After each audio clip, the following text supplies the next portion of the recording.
전도와 선교의 주체는 하나님이시다라는 사실을 믿기를 간절히 축원합니다. 선교와 전도의 주체는 오로지 하나님이십니다. 하나님이 다 하십니다. 절대로 여러분이 전도한다라고 설치를 하고 선교를 한다라고 아무리 해도 단 한 명도 여러분들이 하는 것은 없습니다. 오히려 하나님이 다 하신다라는 것입니다. 한마디로 우리는 전도의 행위와 우리가 하는 선교 행위로는 하나님의 역사 속에서, 하나님의 거대한 역사 속에서 0.1%도 우리는 그의 일을 도울 수가 없다라는 것입니다. 어떤 선교사가 아프리카에서 선교를 하다가 이제 모교에 가서 설교를 했습니다. 선교 보고를 하고 아프리카에 있는 여러 가지 모습들을 보여줍니다. 그래서 선교 보고를 하고 있는데 그 장로님이 성격이 아주 급한 것 같아요. 그분이 갑자기 손을 들고 번쩍 들고 긴급 동의를 합니다. 우리는 이 선교사를 도와야 되겠습니다. 그래서 지금 주머니에 있는 돈을 전부 다 꺼내서 이 선교를 도웁시다. 그리고 우리는 이 선교의 단기 선교도 팀을 만들어서 함께 갑시다. 선교가 얼마나 급한지 선교 봉하고 있는데 그렇게 소리를 질렀다고 합니다. 이 장로님이 하신 말이 틀린 말이 있습니까? 전혀 없는 것 같습니다. 그런데 이 선교사님은 선교 보고를 중지하고 원고를 뒤집어버립니다. 그리고 딱 덮어버리고는 이야기합니다. 여러분, 하나님은 돈이 없어서 그리고 힘이 없어서 여러분에게 선교를 도우라고 말씀하시지 않습니다. 선교는 하나님이 시작하셔서 하나님이 끝내실 것이니까 돕는다라는 그 말 하지 마십시오. 나에게 선교비 하나도 안 줘도 됩니다. 하나도 없어도 됩니다. 그리고 내가 아프리카에 가지 않아도 아프리카의 선교는 계속될 것입니다. 라고 이야기를 했다고 합니다. 그러니까 돕는다라는 표현이 그 선교사님에게는 거슬렸던 것 같습니다. 우리 함께 선교비 모아서 도웁시다. 선교를 도웁시다. 하나님이 하시는데 당신들이 하는 헌금으로 뭘 돕느냐라고 이야기를 했다는 것입니다. 실제로 아프리카 선교사님이 사용하고 있는 그 선교지를 가보니까 선교비가 실제로 필요 없었습니다. 옷이 없었습니다.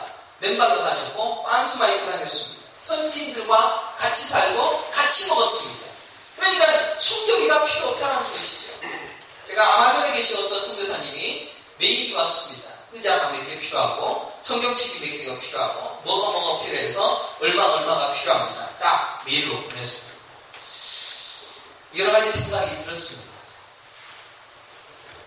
그들은 현지 선교사가 되어져서 그들을 형제처럼 사랑하고 그들과 똑같은 삶을 살아감으로 그들에게 삶을 보여주는 그런 선교를 하고 있었던 분이었기 때문에 나에게 도움을 준다라는 것으로 선교가 도움이 되어져서 너희들을 통해서 선교가 되어지지 아니한다라는 것을 말씀하는 선교사였다는 것입니다.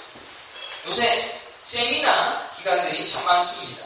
그래서 그들이 전도를 어떻게 하면 잘할 수 있나를 연구해서 세미나를 합니다.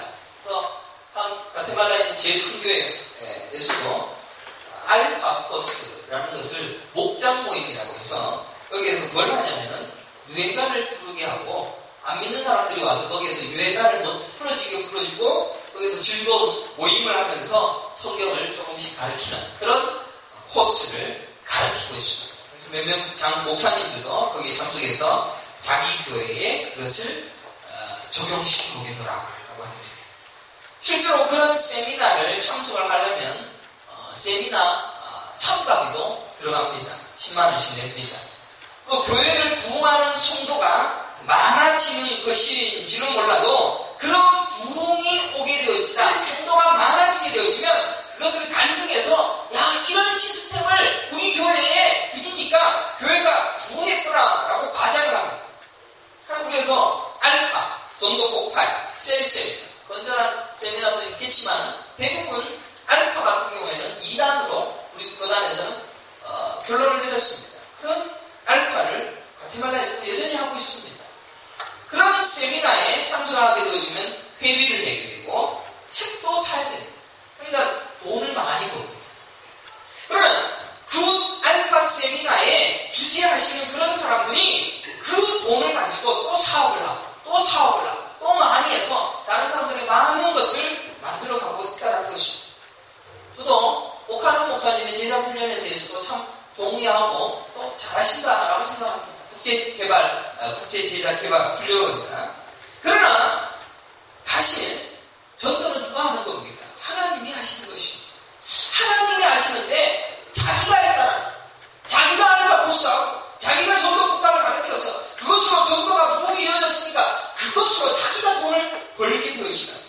그 돈으로 가지고 또 다른 사업을 하고 또 더 만들어가는 그런 일을 하고 있다는 것입니다. 제가 지극히 보수적인 입장으로 보는지 몰라도 너무너무 이 시대에 교회들이 변질되어져 있고 상행위가, 예루살렘 교회에 상행위가 넘쳐나는 그 예수님께서 채찍으로 내어쫓듯이 교회 안에서 그런 상행위가 전도를 많이 하는 방법을 가르쳐서 돈 버는 행위를 하고 있다는 것입니다. 그 세미나를 참석해보니까 다단계 해설과 같았습니다.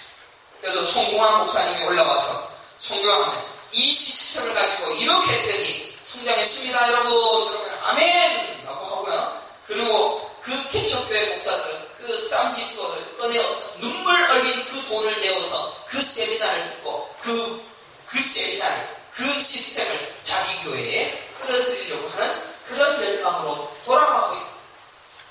사람으로 웃지 못할 행태들이 한국교회에 있다는 것입니다. 선교를 하는 것에 대해서도 생각해 보았습니다. 전략회의를 합니다. 저도 작년에 선교회의를 갔습니다. 전략회의를 하고 선교 사역을 어떻게 하면 선교가 가능하고 선교가 되어질 수 있을까라는 것을 계획하고 생각합니다. 그래서 선교 사역이 자신의 힘인 양 의식되어지고 선교지가 잘 완성되어지면 그런 사람들은 교수로도 인용이 되어져서 그 사람은 뭔가 힘을 다하시 합니다. 그래서 자기 후배들을 끌어들여서 그 후배들이 선교지에 또 잘 파송되어질 수 있도록 그런 정치적인 힘도 발휘하는 모습을 제가 이번에 가서 보았습니다. 선교에 별 볼 일 없는 다른 선교사들은 업신여기고 그 힘을 이용하여서 한국에 한 번씩 들어가서 선교 잘한 선교사들은 들어가면 이곳에서 부르고 저곳에서 부르니까 거의 수군을 쫙 해갖고는 그래서 다시 선교사로 들어가게 되죠. 그런 모습을 보게 되죠. 그리고 여기 나 선교사님 계시지만 정말로 겸손하게 잘 감당하는 분이시기에 저는 항상 존경하는 선교사님이십니다. 우리는 이 시대의 선교, 전도 너무너무 변질되어 있습니다. 도대체 하나님께서 하시는 선교와 전도를 놓고 다 자기가 한다. 또 내가 하기 때문에 이 시스템으로 반드시 부흥을 줄 수 있다라고 이야기함으로 돈벌이야 상행위가 변질되어지는 예루살렘의 모습이 나타나고 있다는 것입니다. 게다가 더 우스운꼴은 전도를 한 성도가 한 10명을 전도를 했으면 그 성도가 교회로 옮기면 전도했는 교회들도 벗어나게 데려가는 그런 짓거리를 또 하고 있습니다. 자기가 전도했으니까 자기 휘하의 사람, 그래서 목사에게 힘을 과시합니다. 내가 이 성도들 데려갈 테니까 당신 이러면 안 돼 라고 이야기를 하고 갑니다. 가테말라에서 그런 일이 수상한 걸 보니까 쓴소리를 합니다. 무리 지어다니면서 교회를 서성거리는 무리들은 반장이 되고 싶어하는 것이지 천국 가고 싶어하는 사람이 아니다라는 생각입니다. 사복음서를 보면 예수님께서 오늘 본문에서처럼 복음 증거하는 모습들이 낱낱이 드러나고 있습니다. 첫 번째 어디 가셨습니까? 예루살렘으로 가셨습니다. 거기에서 제일 첫 번째 성전 청결을 하시고 성전을 청결케 하시고 또 유대인들에게 가셔서 정확하게 하나님의 나라를 선포하시고 그리고 어디 가십니까? 사마리아로 가시고 그리고 사마리아 여인에 가서 복음을 증거하고 난 뒤에 헤롯 안티파스의 왕의 신하의 아들 특별히 이방인 가나에 가셔서도 복음을 증거하고 있는 모습을 성경이 기록하고 있습니다. 본문에서처럼 예루살렘, 온 유대와 사마리아 땅끝까지 니들 가라라고 얘기한 것이 아니라 예수님이 예루살렘, 유대, 사마리아 땅 본인이 직접 그렇게 선교를 하고 복음을 증거하셨다는 것입니다. 그리고 너희들은 내 증인이 되라 라고 말씀하십니다. 너희들은 그리로 보내어지는 방법들은 다양하게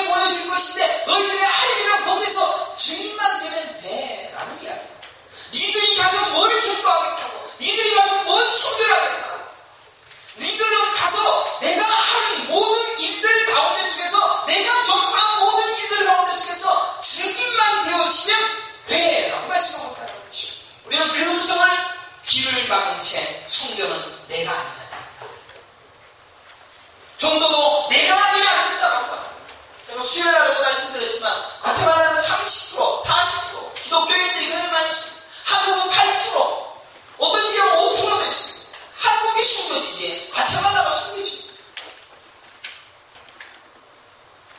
우리는 자꾸 내가 가서 내가 무엇을 해야 된다라고 생각을 하면서 그렇게 순교를 만들어 가려고 하고 있습니다.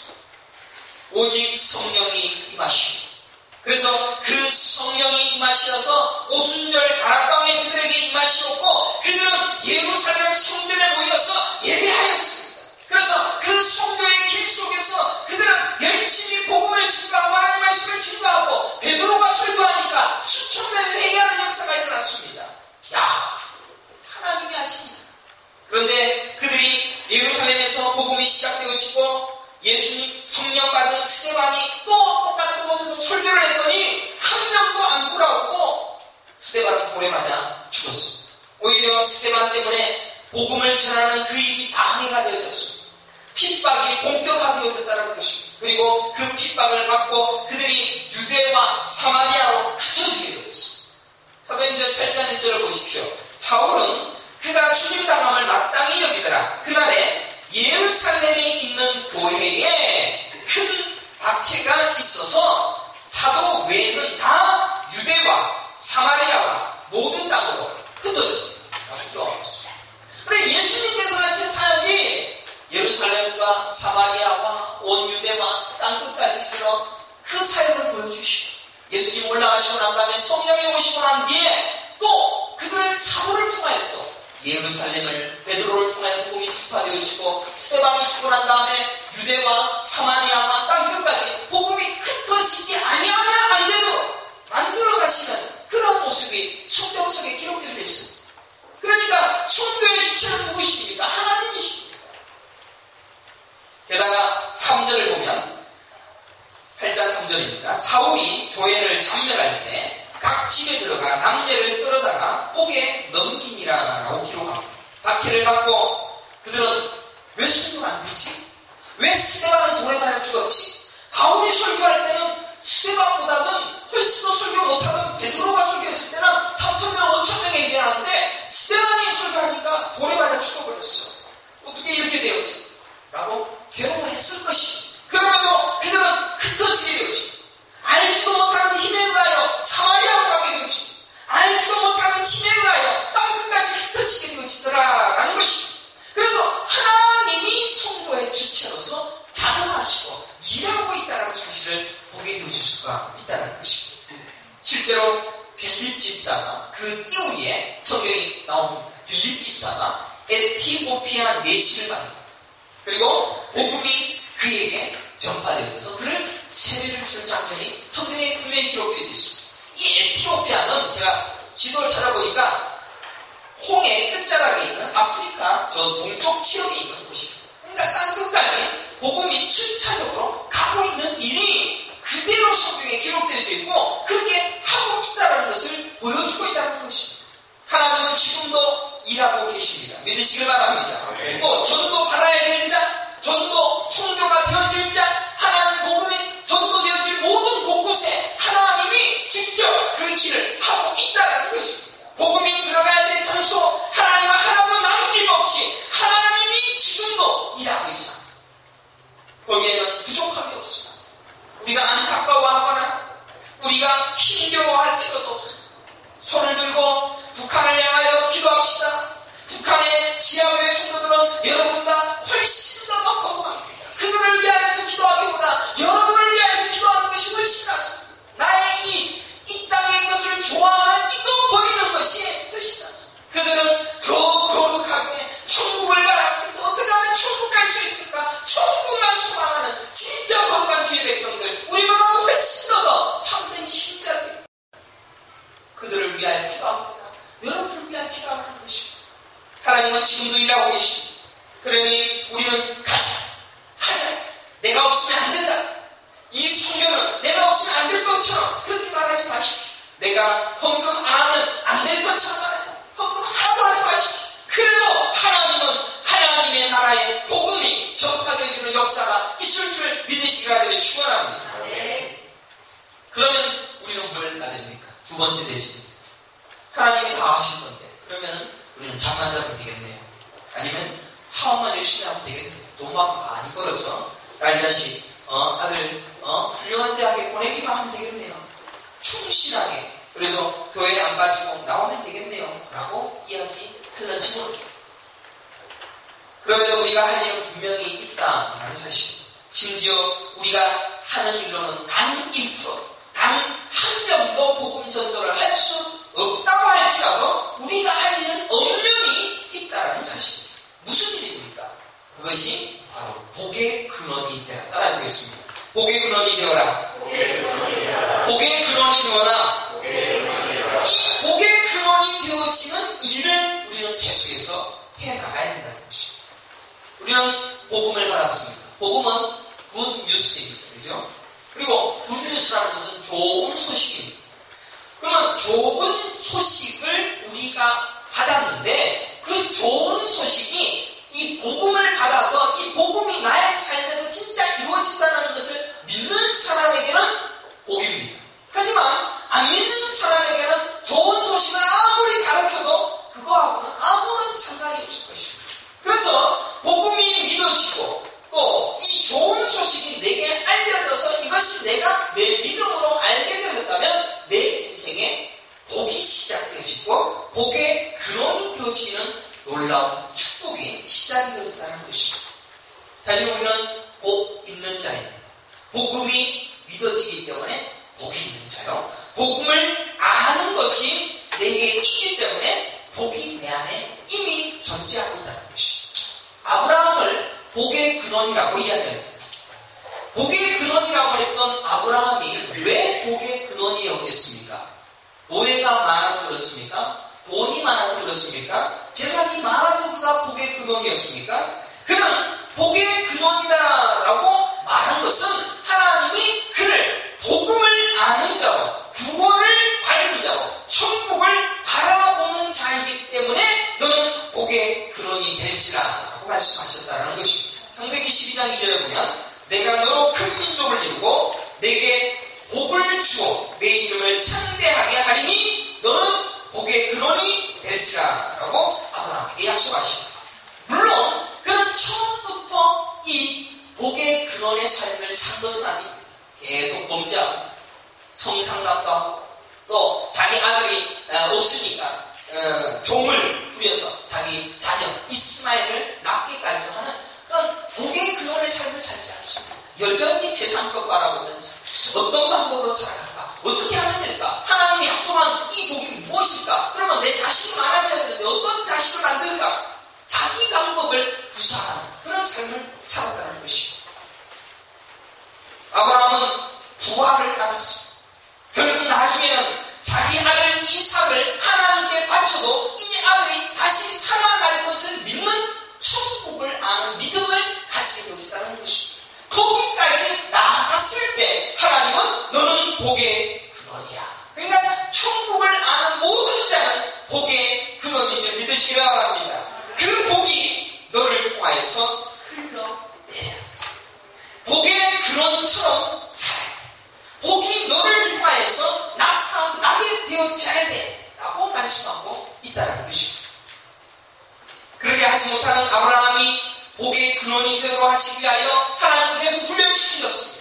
창세기에 그를 훈련시키기 위하여 이곳 저곳을 강하게 하고 또 하나님이 몇 년 동안 나타나시지도 아니하셨습니다. 그래서 결국은 그가 이삭을 바치고 부활을 믿는 그리고 장막에 구하는 진짜 천국을 알게 되어지는 복의 근원이 되기까지 하나님은 훈련시키셨다는 것입니다. 마침내 허락하신 아들 이삭을 하나님께 죽여서 제물로 드리기까지 훈련시키고 부활을 믿고 하나님을 믿고 그리고 복의 근원이 되게 하여 주셨다는 것입니다. 다른 것으로 그가 복의 근원이 된 것이 아니라 부활을 믿었기 때문에 복의 근원이 되어졌다는 것입니다.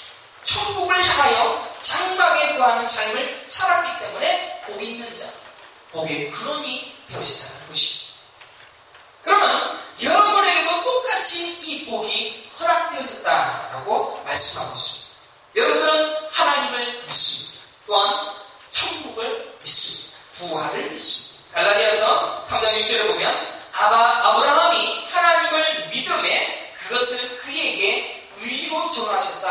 같으니라. 그런즉 믿음으로 말미암은 자들은 아브라함의 자손인 줄 알지어다 라고 기록합니다. 그러니까 믿는 모든 자들은 아브라함의 자손, 아브라함의 복의 근원에서 이어져가는 아브라함의 복의 근원의 백성이 되어진다라고 갈라디아에서 말씀하고 있습니다. 그러니까 아브라함처럼 여러분도 천국을 믿고 부활을 믿고 하나님을 믿는 자이기 때문에 여러분의 믿음을 모시고 여러분들을 아브라함의 자손이라고 말하며 여러분을 복의 근원이라고 말씀하고 있다는 것입니다. 아브라함은 하나님을 믿음으로 구원을 받았습니다. 그래서 이 믿음으로 이어지는 모든 사람들이 아브라함의 자손이 되어지게 되어지고 있습니다. 복은 계속해서 이어져 갑니다. 믿음으로 말미암은 자들은 자손으로 계속해서 이어져 가므로 모든 자들이 복의 근원이 되어지게 되어지는 그런 은혜를 누리게 해주셨다는 것입니다. 그래서 이 근원이다라는 이 말 자체는 근원이라는 것은 복은 이 근원이 있다는 것은 이 복이 흘러내렸을 때 근원이라고 이야기를 합니다. 이 복이 가만히 고여있는데 그것을 근원이라고 하지 않지 않습니까? 근원은 계속해서 쏟아져 나오기 때문에 이것이 흘러내려서 가야지만이 그것을 근원이라고 하지 않습니다. 그래서 여러분들 각자 한 사람은 복의 근원입니다. 그래서 이 예수 그리스도가 자꾸 솟아서 나와서 그것이 흘러내리는 그런 삶을 살게끔 여러분을 만들어 주셨다는 것을 믿게 되는 축원합니다. 에베소서 1장 3절을 보십시오. 찬송하리로다. 하나님 곧 우리 주 예수 그리스도의 아버지께서 그리스도 안에서 하늘에 속한 모든 신령한 복을 너희에게 주시다 라고 기록하고 있습니다.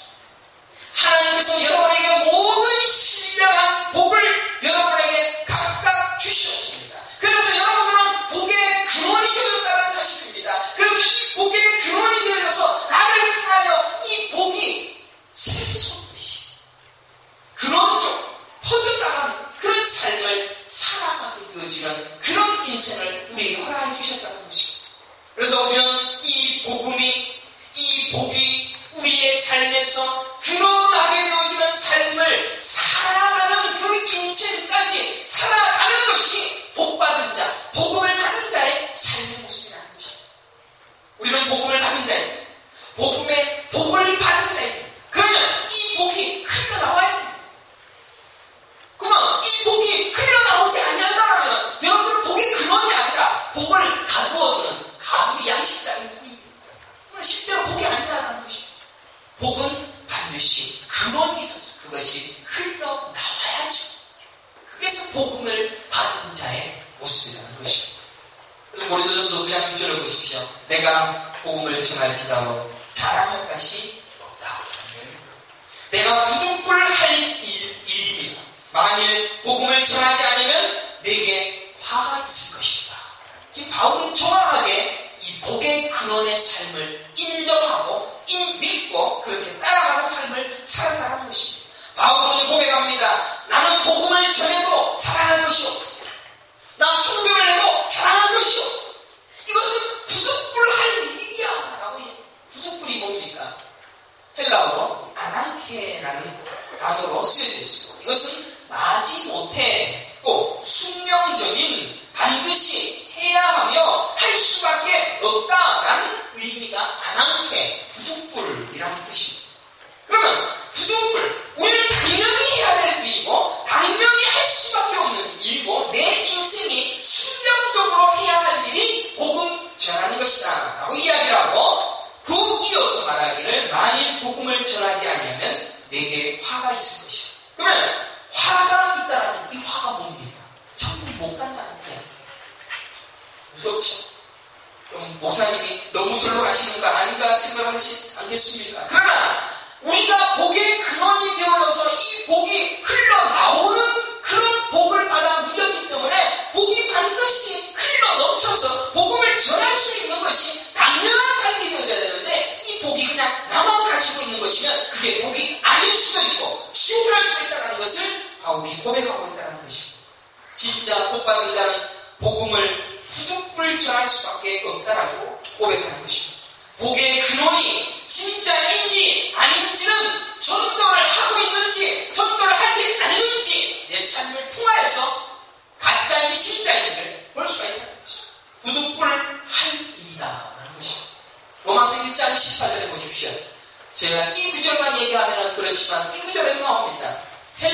헬라인이나 야만인이나 지혜 있는 자나 어리석은 자에게 다 내가 빚진 자라고 말하고 있습니다. 빚진 자. 복음을 빚진 자라는 이야기입니다. 복음을 받은 자는 모두 다 빚진 자입니다. 여러분들은 복음을 받았고 복음을 받은 자라면 여러분들은 빚진 자입니다. 무슨 빚을 졌습니까? 이 빚이라는 단어를 헬라 원어로 살펴보면 갚지 않으면 감옥에 들어가야 될 악성 채무를 빚이라고 이야기하고 있습니다. 그러면 이 빚을 갚지 않으면 감옥에 갈 수밖에 없습니다. 다르게 얘기한다면 이 빚을 갚지 않으면 지옥 간다는 이야기. 갚지 못하면 천국 못 간다는 이야기. 복음을 받은 자, 복의 근원은 빚진 자. 그래서 헬라인이나 야만인이나 지혜 있는 자나 어리석은 자. 여러분들 주변에 어리석은 자 있죠? 여러분 주변에 지혜 있는 자 있죠? 야만인, 헬라인, 이방 사람들, 미운 사람들, 좋은 사람들, 사랑하는 사람들, 내가 가장 소중히 여기는 사람들 모두 다 그들에게 내가 먼저 믿었으니 그에게 빚진 자의 심정으로 살게 되어졌다라고 바울이 고백하고 있다는 것입니다. 그래서 우리는 전도해야 돼. 전도해야 돼. 내가 하는 일은 하나님이었어. 내가 전도를 열심히 해서 그 사람을 전도를 교회에 이끌어 나오는 일을 열심히 했다 해갖고 그 사람이 예수를 믿지 않아갖고 공항을 가도 아무리 성과가 없어도 그래도 우리는 해야 된다는 것입니다. 고린도전서 9장 23절을 보십시오. 내가 복음을 위하여 모든 것을 해가면 복음에 참여하고자 합니다. 이 참여라는 단어가 얼마나 중요하다는 것입니다. 그러니까 복음이 앞에 가고 복음에 내가 참여하는 것입니다. 여러분들 복음이 앞에 가고 복음을 뒤에 따라가십니까? 멀찍이서 따라간다면 복음에 참여하는 것이 아닙니다. 복음에 참여. 그 복음에 참여한다는 것은 예수 십자가의 복음, 나도 예수 십자가를 지겠습니다. 그 복음에 참여하는 것입니다. 그래서 천국에 나도 가겠습니다. 라는 그런 삶입니다. 그래서 그 참여하는 자라면 복음을 위하여서는 모든 것을 행하였더라라고 바울이 고백하고 있다는 것입니다. 복음에 참여하는 자가 맞다면 전도를 위하여서 모든 일을 해야 된다는 것입니다. 성교를 위하여서 모든 것을 행해야 된다는 것입니다.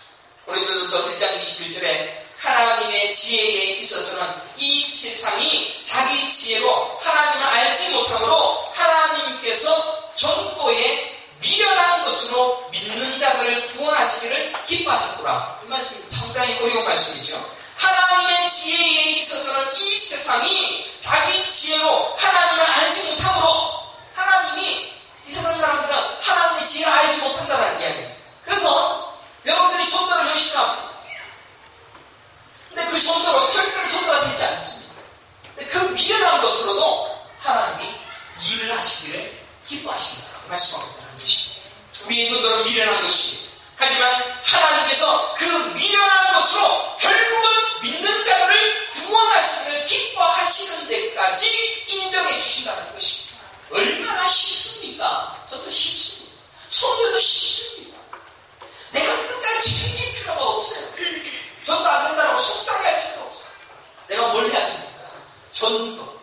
끌고 와서 말씀 듣게 하는 그 자리까지 오늘 그 전도를 그것만 하면 된다는 거예요. 듣게 하는 데까지, 믿는 데까지 나아가게 하는 거예요.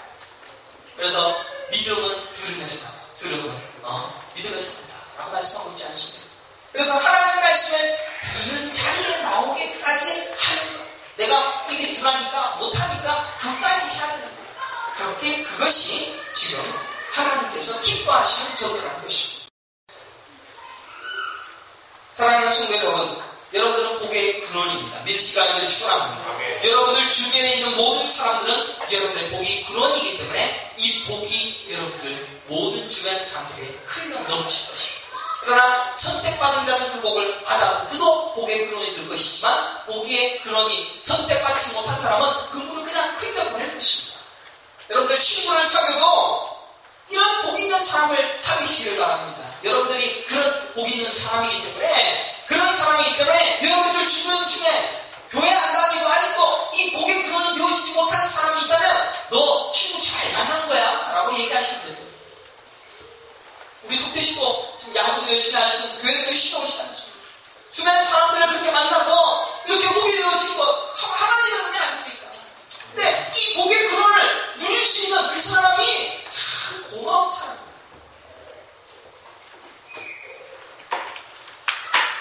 친구 중에 내가 복의 근원이기 때문에 니들은 영광인 줄 알아 라고 이야기하면서 정말로 그에게 내 복의 근원의 삶을 보여주는 그런 인생을 살아야 된다는 것입니다. 목사가 설교를 합니다. 복받은 자로서 최선을 다할 것입니다. 그러나 제가 설교함으로 저는 전도를 하는 것입니다. 여러분들이 힘들게 끌고 온 사람들을 저는 말씀으로 가르치고 말씀으로 그들을 예수 그리스도를 증거할 것입니다. 그래서 저의 이 설교의 미련한 것으로 저는 하나님은 일하실 것이다 라고 믿고 있습니다. 사실 우리 교회 성도들 중에서도 저 같은 목사가 설교하고 말씀하는데 삶이 많이 변화되어지고 또 진짜 하나님 앞에 천국을 날마다 고대하는 신앙을 가진 성도들이 많이 생겨났습니다. 참 기가 막힙니다. 저같이 일어난 설교. 하나님은 그 일을 하신다는 것입니다. 얼마나 감격스럽지만 복받은 자들, 복음을 아는 자들, 복의 근원인 자들은 반드시 그 복이 흘러 넘치도록 살아가는 증인된 삶을 살아가는 것까지 거기가 복의 근원인 자의 삶의 모습이라는 것입니다. 거기까지가 복이라는 것입니다. 그렇게 살 수밖에 없도록 하나님은 만드실 것이라는 것입니다. 우리는 자꾸 복의 근원이다 라고 말하면 복의 근원이 고여있는 호수라고 생각하는지 모릅니다. 그래서 나만 잘 믿었는데, 나만 복받았는데, 나만 구원받았는데 이게 아닌데 진짜 복 있는 사람은 그 복이 전달되어지는 복의 근원이 되어진다는 그런 말씀입니다. 소도에도 얘기했듯이 내가 그리스도인임을 적들에게 알리십니다 라고 하면서 복음을 증거하죠. 내가 저분은 분명히 교회는 다니고 어느 교회 다니는지 알 수가 없어요. 그렇게 살지 마십시오. 저 사람은 항상 교회 오라고. 저 사람은 만나면 교회 오라고. 그래서 그 사람 안 만나서도 상관없어요. 저는 이제 야구장에 가서 이제 대충 야구 안 할까 걱정하지 마시고 교회 안 나오면 야구도 못해. 어디 건방지게 말이야. 그런 식으로 좀 자신있게 얘기하시고 복음이 그렇게 비굴한 게 아니지 않습니까? 복이 얼마나 소중한 것인데 복이 얼마나 위대한 것인데 그 복을 니들한테 주려고 그러는데 어디 건방지게 야구만 해! 라고 얘기할 수 있지 않습니까? 야구 안 할까봐 겁이 나서 벌벌벌 떨면서 왜 그래도 나오시지요? 그렇게 하지 마시라는 거지. 복음은 얼마나 소중한 것인지 모릅니다. 복이 내게 있고 이 복을 진짜 깨달은 사람은 그 복에 대하여서 알리고 드러내고 전달하는 게 아니라 목숨을 겁니다. 그래서 교회 나오는 통에 저 사람 만나지 못하겠어 너무 무서워 라고 할 정도로 이야기를 하는 거예요. 저 사람은 예수님을 믿는 것을 너무 사랑한다라고 나도 갈 것을 자꾸 저러니까 저 사람을 보면 정말로 교회 안 가면 안 되겠어 라고 얘기해요. 사실 여러분들 사업들 때문에 여러분들에게 빚진 사람이 있지 않습니까? 여러분들에게는 반드시 와서 고개를 숙여야 할 사람이 있지 않습니까? 그런 사람은 무조건 끌고 오십시오. 복이 있는 사람은 복을 받은 자는 반드시 그렇게 산다는 것을 깨닫들어야 되는 축원합니다. 모든 것을 해도 힘들지가 않습니다. 당연한 것을 해야 하는 것이기 때문에 전도하는 것이 쉽습니다. 전도하는 것이 순합니다. 어쩌말라의 친구가 별로 없다라고 이야기하시는 분, 또 만나는 사람도 별로 없다라고 이야기를 합니다. 그러나 해야 합니다. 저는 세계를 품기 전에 또 세계의 복음화를 위하여서 열심히 자신을 바치라 라는 그런 것보다 너나 잘하세요 라는 이야기를 자주 들었습니다. 목사님 설교가 왜 갑자기 바뀌셨습니까? 라고 저에게 질문할 것입니다. 그러나 저는 여전히 주장하는 것은 똑같습니다. 여러분만 잘하십시오. 여러분 한 사람 한 사람 복의 근원으로서 근원의 역할을 충실하게 행하시기를 간절히 축원합니다. 충실하게 하나님께서 내게 허락해 주신 이 복음이 너무너무 위대해서 이 복의 근원으로서 내 주변의 사람들을 적실 수밖에 없는 진짜 복의 인생으로 살아내라는 것입니다. 여러분 나에게 주어진 복음을 완성하는 것은 이루어내는 것은 또 그 복음을 완성하고 참여하는 것은 복의 근원처럼 복이 물밀듯이 셀 수 없이 솟아나면서 저 사람 옆에만 보면 그 복음이 그냥 적셔져 라는 그런 느낌을 줄 수 있는 그런 삶을 사셔야 된다는 것입니다. 고린도전서 2장 4절 5절을 보십시오. 내 말과 내 전도함이 설득력 있는 지혜의 말로 하지 아니하고, 여러분들 지혜의 말, 설득력 있는 말, 그런 말로 할 필요가 없습니다.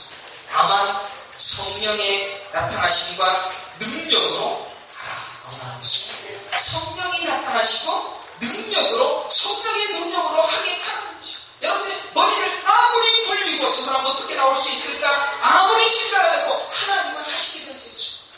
다리가 부러졌어라도 나오게 하실 수가 있습니다. 그러나 그 말을 할 수 있는 첫 번째 행위를 하게 하시는 것은 하나님, 여러분들입니다. 그래서 네가 전도했다라고 인정해 주시는, 기뻐 받으시는 그런 하나님이시다는 것입니다. 그래서 너희 믿음이 사람의 지혜에 있지 아니하고 다만 하나님의 능력에 있게 하였노라라고 고린도전서 2장 4절 5절에 기록하고 있습니다. 바울의 전도법은 지혜로운 말이 아니었습니다.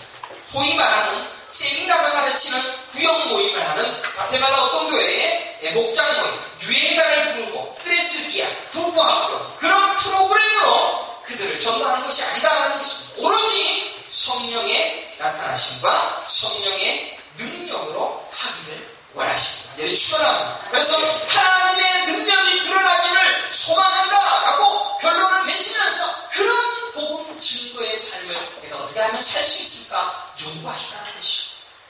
우리의 전도가 그래야 됩니다. 우리의 전도는 어렵지 않습니다. 우리의 전도는 힘들지 않습니다. 절대로 괴로운 것이 아닙니다. 그래서 우리가 해야 할 일은 전도라는 사실입니다. 우리가 하는 일이 전도를 위한 것이고 또 선교를 위한 것이고 우리가 사는 이유도 선교와 전도를 위하여서 사는 것이다라는 것입니다. 왜? 여러분들을 복의 근원으로 만들어주셨어요. 이 복의 근원이 자꾸 샘솟아서 옆에 사람들 자꾸 적셔야 돼요. 그 사명까지가 복받은 자의 모습이라는 것입니다. 그래서 우리는 전도가 내 삶의 목표요, 전도가 내 삶의 이유요, 전도가 내 인생의 목표, 목적이라는 것입니다. 하나님은 그것을 원하시고 그런 삶을 살아가고 인하여서 야, 너 전도 많이 했어 인정해 주시고 그 사람으로 인해서 한 명도 전도 안 돼도 전도의 열매가 없어도 괜찮습니다. 성도의 열매가 하나도 없어도 괜찮습니다. 우리는 복음을 받은 자이며 복의 근원으로 복이 내 옆 사람에게 전달되도록 복음이 들리도록 이 자리에 데려다 앉히는 것을 해야 되는 그런 사명을 가진다는 것이죠. 영숙 씨는 장집사님 친구를 만난 것이 얼마나 행복하고 복의 근원으로 삼아주신 그 은혜를 행복하게 알아야 됩니다. 그래서 장집사님 잘 생각해야 됩니다. 그래서 장집사가 내 복의 근원이 되어져서 나도 복의 근원이 되어졌어. 잘해야 됩니다. 그렇죠?